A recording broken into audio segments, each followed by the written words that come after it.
Rumors had been spreading for weeks in Beijing about a sealed edict in a velvet-lined box hidden somewhere in the Forbidden City. It was December 1722. The great Kangxi Emperor had ruled China for 61 years, and now he was dying.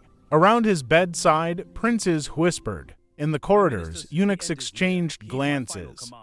Kangxi had sired more than 24 sons, and the capital felt like a coiled spring.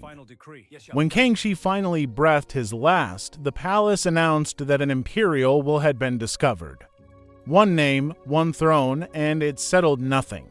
Rival courtiers charged the will was a forgery, that eunuchs had been paid to switch papers in the dead of night. Gossip was its own press, and it spread like fire. His name was Yongzheng. He took the throne swiftly, purged his rivals quietly, and left the world wondering whether he was a ruler or a thief.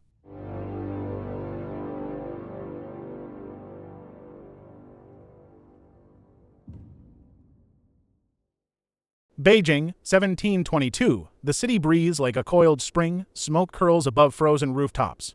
Somewhere behind those crimson walls, an old emperor is dying, and everyone is waiting. Before the gates even open, the gossip has already escaped, merchants whisper it, beggars trade it.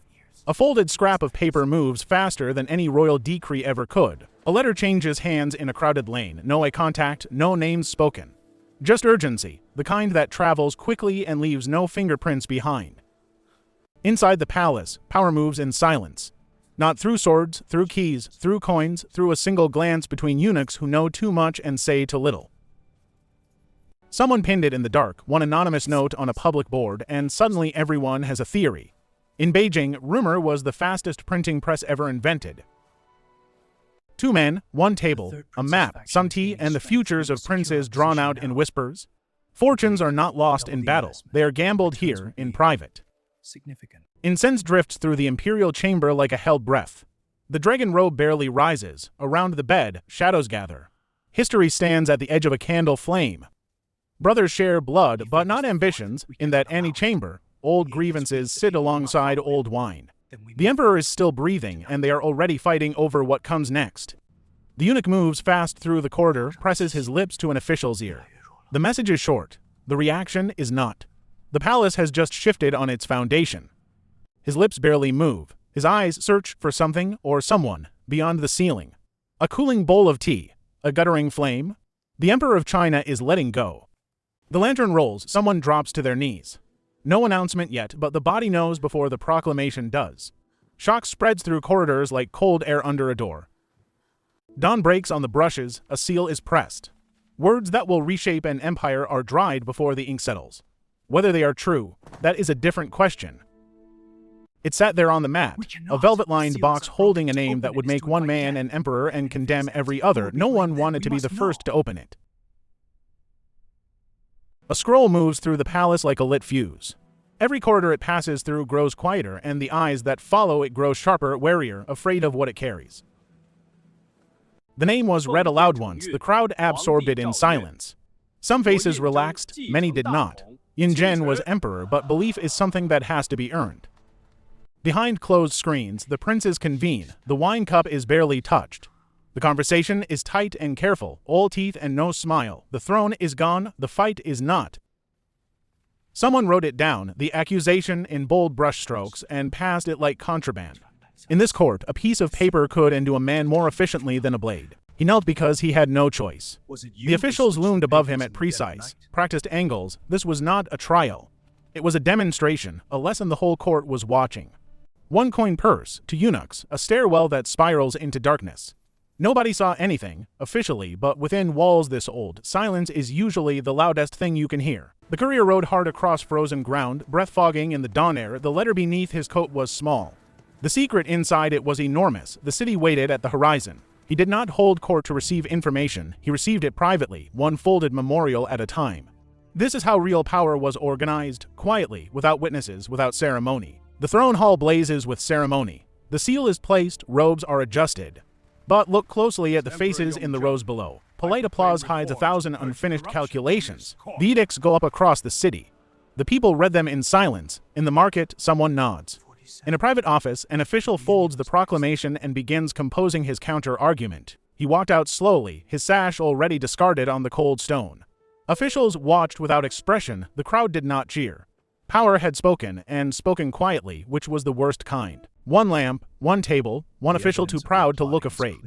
The questions arrive in a calm, precise voice, and that is exactly what makes the room so suffocating, so dangerous. The screen slides open just enough. A paper disappears inside. It slides shut again. No fanfare. No witnesses. This is how an emperor who trusts no one builds a system of control. He read the edict twice. Then he dropped to his knees in the snow, not in ceremony but in collapse. Everything he had built across 40 years and done by a courier and a morning. The map on the table is not geography. It is ambition. Every token of marriage, a debt, a promise, the princes lean in. Dynasties are not conquered, they are calculated. The caravan loaded in silence. Trunks were lashed, a rope trailed in the frost. The city walls shrank in the distance, exile moves slowly, but it arrives with absolute finality. The edicts are torn by wind, citizens cluster around them anyway. Some take notes, some walk away quickly. An emperor announcing honesty always makes the dishonest very, very nervous. Decades on, old scholars still argued over their wine, voices rising above the brazier's smoke. Murder or natural death, forgery or fortune. The story grew richer with every retelling. The records are here, brittle, dense, relentlessly bureaucratic. But bureaucratic records tell you what was written, not what happened. A historian knows these are two very different things. Stamps, seals, marginalia in a hand no one can identify. The chain of custody looks orderly at first glance until you find the gap no one has ever been able to explain. The rain runs down the window. The report lies open. Every answer leads to a contradiction. That is the nature of this particular mystery. The closer you look, the less you see. Thousands of pages, neat columns, meticulous seals. The official record insists everything was orderly that night. Official records, of course, are written by the side that won. Around the council table, someone said it plainly. Why prove it happened when we can simply use the rumor? A conspiracy that cannot be verified is often the most politically useful kind. Doors close, banners come down, figures are escorted through gates that do not open again. The purges do not announce themselves, they accumulate, quietly, until the palace is unrecognizable. To officials alone in a passage, one taps a memo. The conversation is barely audible. They are not asking whether the reforms are working, they are asking who the reforms are working for. The memorial boxes line the shelves in precise order, sealed, silent, locked. An empire built on secret information is also an empire that can never stop being afraid of its own secrets. By twilight, the story has reached the street vendors. Each version contradicts the last, the palace glows amber in the distance, indifferent.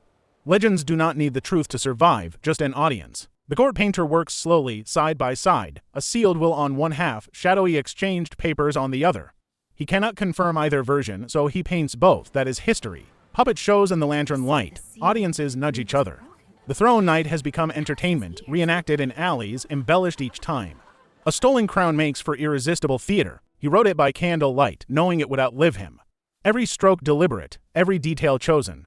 The first popular account of a stolen throne and the template for every version that followed. Whether the will was forged, the scholar tells his students, is almost beside the point. What matters is that the allegations survived shaped careers, justified purges, wrote its own chapter into history. Two portraits, one room. In one, he is a usurper. In the other, a savior. History did not choose between them, it kept both because posterity could not agree on which version to discard. The boxes continue to fill. The system he invented outlasted the scandal that surrounded its birth.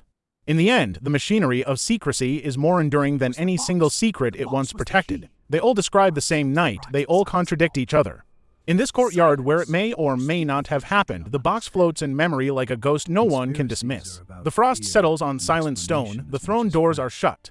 Whatever happened here, on that winter night, in that lamplit chamber, it shaped a century, and still no one can be certain.